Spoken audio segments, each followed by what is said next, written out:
آؤ میں آپ کو تمثیلاً بتانا چاہتا ہوں قوم سمود کا ذکر کرنا چاہتا ہوں. یہ قوم صنعت و حرفت میں بڑی مہارت رکھتی تھی. ان کے ہاتھوں میں بڑا ہنر تھا، اور جو آدمی ہنر رکھتا ہے اس کو تکبر آتا ہے. مثال کے طور پر آپ کے وہاں پاور لوم ہے، تو پاور لوم میں ایک آدمی بنائی کرنے والا ہے اور ایک اس کا ہیڈ ہوتا ہے، ماسٹر ہوتا ہے. تو جو ماسٹر ہوتا ہے وہ اپنے ماتحتوں پر روب دکھاتا ہے کہ نہیں دکھاتا؟ ہوتا ہے نا بھائی، آپ لوگوں کا پاور لوم ہے نا. تو یہ اس کا جو تکبر ہے، تو وہاں ہر عام جو تھا وہ خاص تھا، کیونکہ ہر شخص اپنی اپنی جگہ پہ ہنرمند تھا. ان کی انگلیوں میں اللہ تعالیٰ نے ایسی تاثیر دی تھی کہ بڑے بڑے پہاڑ کو تراش کر کے حسین مکان بناتے تھے. اس قوم نے جب کفر و شرک کیا تو اللہ تعالیٰ نے اس قوم کی ہدایت کے لیے حضرت صالح علیہ السلام کو بھیجا. حضرت صالح علیہ السلام تشریف لائے اور آپ نے اپنی قوم سے فرمایا کہ میری قوم ضد چھوڑ، تکبر چھوڑ، انا چھوڑ. میں اس کی طرف سے بھیجا ہوا رسول ہوں، جو میں کہوں اسے مانو، اور جس چیز سے میں منع کر دوں باز آ جاؤ. تو قوم نے کہا ہم آپ کو اتنی آسانی سے نہیں مانیں گے. آپ کہتے ہیں کہ نبی ہیں، تو نبی وہ ہوتا ہے جو معجزے دکھاتا ہے. تو اگر آپ نبی ہیں تو ہمیں کچھ معجزہ دکھائیے تو ہم مانیں گے کہ آپ نبی ہیں. لیکن سنو، جو اللہ والے ہوتے ہیں وہ دکھانے کے لیے نہیں آتے، دکھنے کے لیے آتے ہیں. دکھانے کے لیے جو دکھاتا ہے، جو اپنے کو دکھائے، تو وہ تو ریاکار ہو گیا. اور جو ریاکار ہوگا اس سے طلسماتی صورتیں تو پیدا ہوں گی، لیکن کرامت و معجزے نہیں ظاہر ہوں گے. اس سے جادو کا اثر تو دکھے گا، لیکن معجزہ اور کرامت نہیں دکھے گی. اور اللہ والے وہ ہوتے ہیں جو اپنے کو چھپاتے ہیں، اللہ ان چھپنے والوں کو چھاپ بھی دیتا ہے.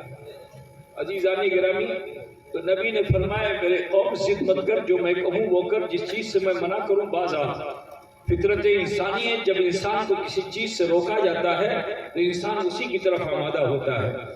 تو انسان نے کہا نا، جب تک کہ آپ کچھ معجزہ نہیں دکھائیں گے ہم آپ کو نبی نہیں مانیں گے. آخر کار صالح علیہ السلام نے ارشاد فرمایا میری قوم کیا چاہتے ہو؟ کہا پہاڑ سے ایک اونٹنی نکالیے پھر ہم آپ کو نبی مانیں گے. نبی نے پھر منع کیا، دیکھو جو میں کہوں وہ کرو، جس چیز سے میں منع کروں باز آ جاؤ. قوم نے کہا نا، جب تک کہ آپ ایسا کریں گے نہیں ہم مانیں گے نہیں.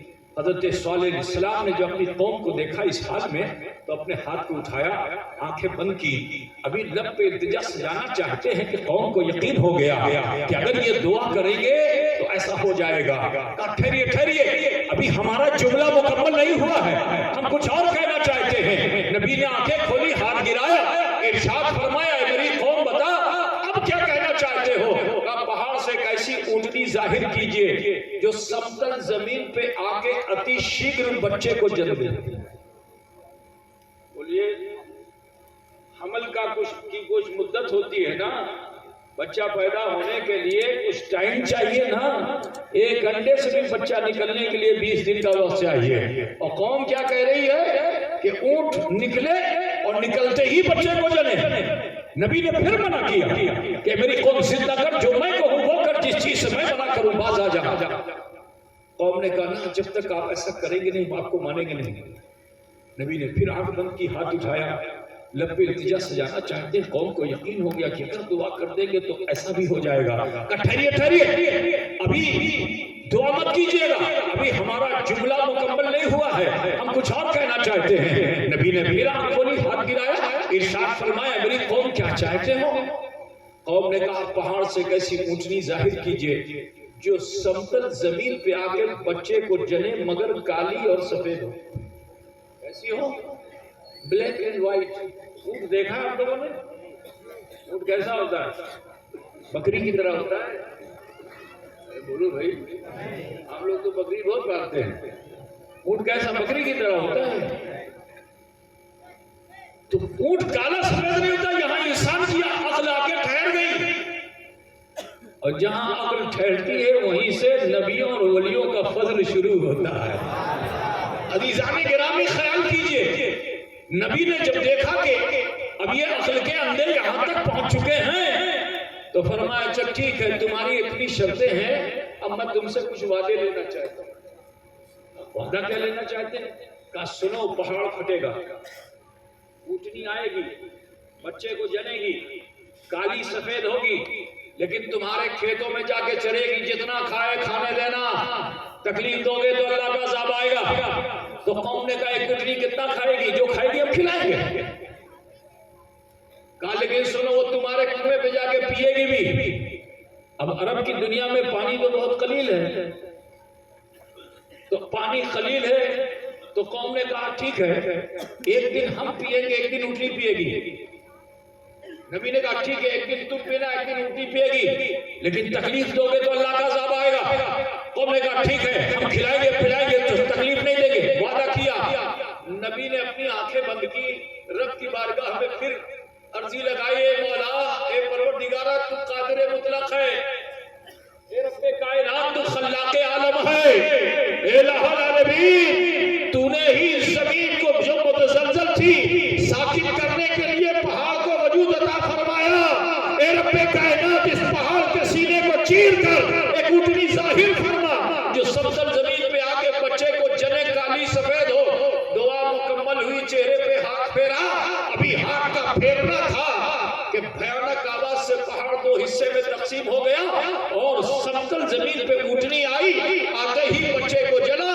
اب یہ بڑی تیزی سے پروان چڑھنے لگی اونٹنی، کھیتوں میں گئی تو کھیت کا کھیت کھانے لگی، کنویں پہ گئی تو ایک دن میں 2 دن کا پانی پینے لگی۔ قوم عاجز آ گئی، قوم نے کہا کہ اگر یہ ہمارا کھانا کھا جائیں گے، یہ ہمارا پانی پی جائیں گے تو پھر ہم تو بھوکوں مر جائیں گے، کیا کرنا چاہیے؟ کہا کچھ نہیں، اسے لنگڑا کر دو، اونٹنی کو لنگڑا کر دو، جب اونٹنی لنگڑی ہو جائے گی تو ہمارے کھیتوں میں چر نہیں پائے گی۔ ناقۃ اللہ تھی وہ اونٹنی، اللہ کی اونٹنی تھی، ظالموں نے اس کے پیر کو کاٹ دیا، حتیٰ کہ اس کی بوٹیاں تقسیم کر ڈالی۔